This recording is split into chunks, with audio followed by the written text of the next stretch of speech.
economic policy. What are these things? Let's understand. First one is liberalization, student. Second is privatization, and third is globalization.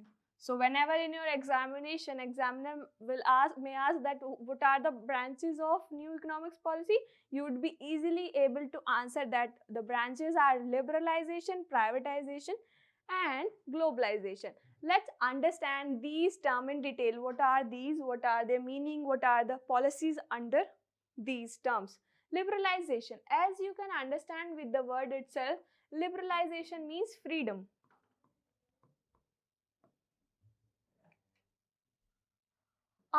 Under liberalization, under this policy, our government has given freedom to the many industries or companies so that they can give their maximum and they don't need to get any license and they can work easily. That is liberalization. Privatization means privatization of the sector. Earlier, maximum sector were held by the government or by the public sector, but now only 4 sectors were in the held of government. Other were privatized by the government. Globalization. What is the motive of globalization? Globalization means increasing the import and export of goods, making it easy so that there could be most trade in the country or within the country. The main motive of globalization was to make a global village for all the countries of the world. Right, students? So let's understand all these policies in detail. Liberalization, privatization, and globalization. So first of all, let us understand the liberalization. What was included in the liberalization? It is a reform which was introduced to remove the unnecessary control, licensing, unnecessary controls, licensing, and government restriction. What was the main motive? Unnecessary control, licensing, and government restriction in an economy. This marked at the end of licensing Raj in India. After this, there was the end of licensing Raj in India. What are the other objectives? The main objective of introducing liberalization were to restrict liberalization required for only few core industries, means only few core industries will need licensing. After that, government has decided that. Next is to remove all restriction related to the scale of operation, expansion, or contraction of business activities. The another main motive was to remove all restriction related to the scale of operation, expansion. Now any company can increase their scale of operation, they can do expansion or contraction of their business activities according to the need. There were no restriction from government side. Now next was to remove restriction on the movement of goods and services. In liberalization, the point was to remove restriction on movement means movement between countries, movement of goods from one country to another country. Next, student, another objective was this policy was to provide freedom to fix prices. As we know that prices was rising before this economic policy, so another motive was to provide freedom to fix the prices. Next is to reduce tax rates and remove unnecessary control. There were high tax rate on the consumer were facing so many problems, and at the end our economy were facing so many problems. So that is why there was a reduction in tax rate and there was a removal of unnecessary control of the government or any other restriction. Twinkle import of foreign capital and technology means increasing and changing the import of foreign capital and technology related thing, and to simplify the procedure of import and export. Earlier, there was a tedious procedure of import and export. You had to prepare so many documents before importing any good or services. But as you can see nowadays it is very important. It is very easy, and everyone can do that. Everyone can import or export goods by doing some licensing part, and by analyzing some documents or preparing some documents. Anyone can start their business. So that is because of this policy, students. That is because of the liberalization part. Now let's understand the second policy of this. Okay, let's understand the privatization part. Another important element of our new economic policy was privatization. Privatization refers to the shifting of development responsibilities from public sector towards the private sector. Earlier, most of the sectors were held by the public, means government. Now, after privatization, the responsibilities were shifted to the private sector, means it was privatized. Privatized means by disinvestment of shares. Now maximum shares were held by the private companies or private individuals. Private sector are those where the share of government in the ownership of enterprise is less than 51%. Any company, any industry become private if it has less than 15% of the share of the government.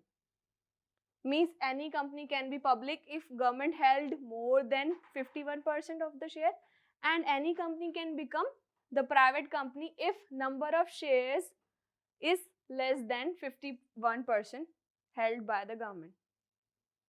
You getting me? So rule is simple. If government is, let's understand this. This is 51%. If government is keeping more than 15%, more than 50%, 51, more than 51%, that is a public company.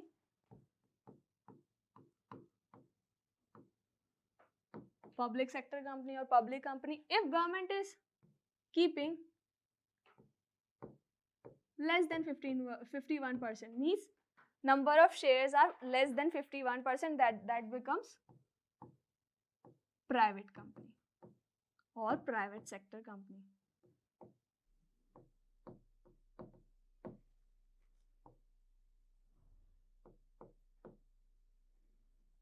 Right, student? So you have studied that in your business studies. You will gonna study that in economics and your accountancy also. So this is how this privatization works. What are the other objectives of privatization? The other objective was to introduce planned disinvestment of the public sector, means disinvestment of the public sector. That was the main, that I have described it here. Dilute the ownership stake in public sector companies to less than 51%, means dilute the ownership of the public sector. Means dilute means reducing the number of shares that were held by the government. Now private companies or private individuals have given chance to invest in the companies, government companies, so that they could be more than 51% will be held by the private sector. Okay. Now another important objective was to establishment of the Board of Industrial and Financial Reconstruction to evaluate the loss-making and sick enterprises. There were also sick enterprises. Sick enterprises means who were not making profit. So another motive was to make sick enterprises active. So private firms have given chance to buy the shares of those companies who were facing sickness. That was to improve the condition of the company and increase the economy and increase the GDP of the country. And disinvestment, that means to transfer the ownership from the public sector to the private sector. That was the main point, that was the main motive, to transfer the ownership. Earlier ownership was in the hand of public sector. Now it was transferred from the public sector to the private sector. Means earlier when the government is holding 51% or more than 51% in any company. Now private firms have more number of shares than government, means you can say that now private companies have shares 60% and government had only 40%. Okay, now any company can become private company by this rule. Clear? This was the privatization. Now another important aspect that was globalization, students. Let's understand the globalization, what it is.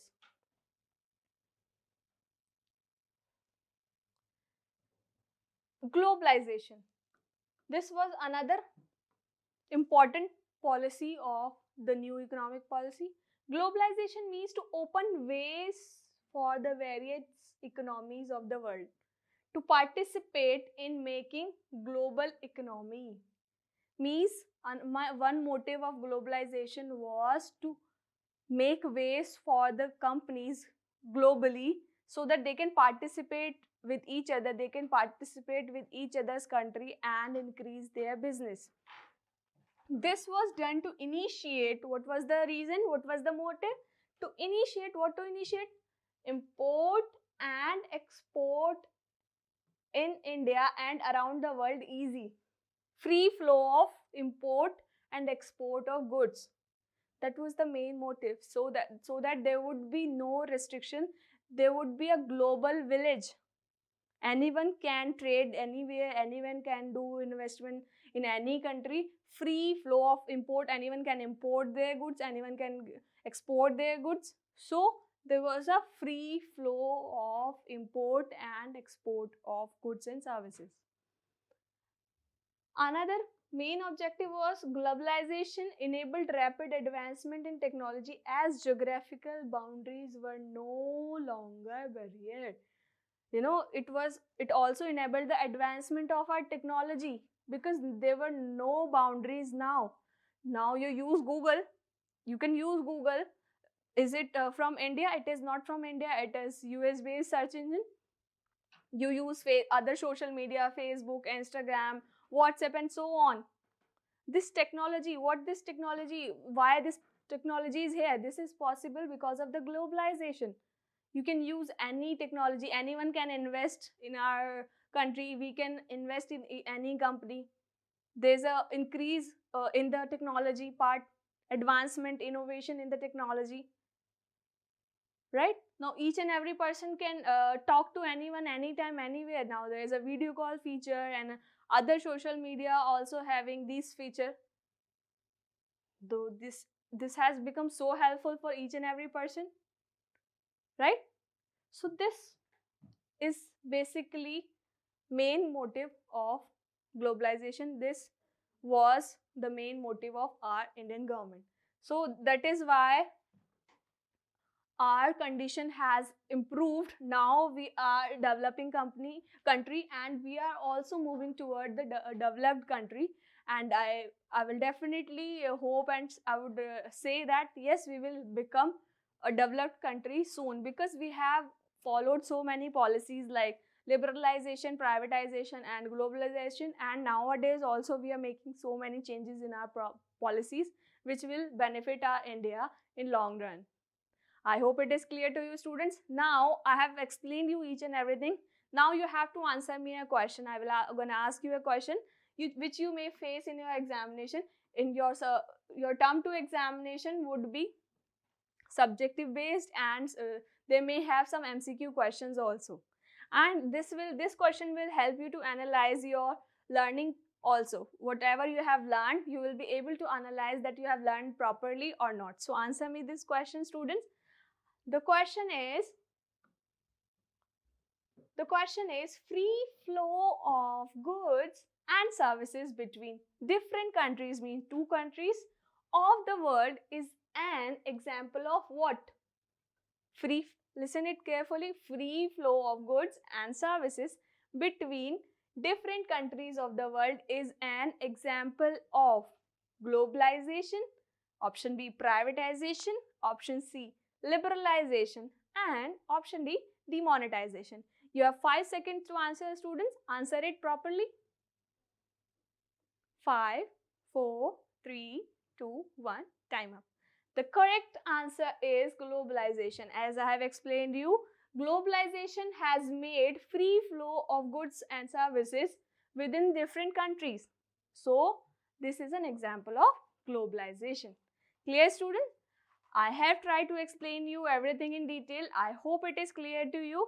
Okay, students, we'll meet in our next class. Till then, keep learning commerce. Thank you.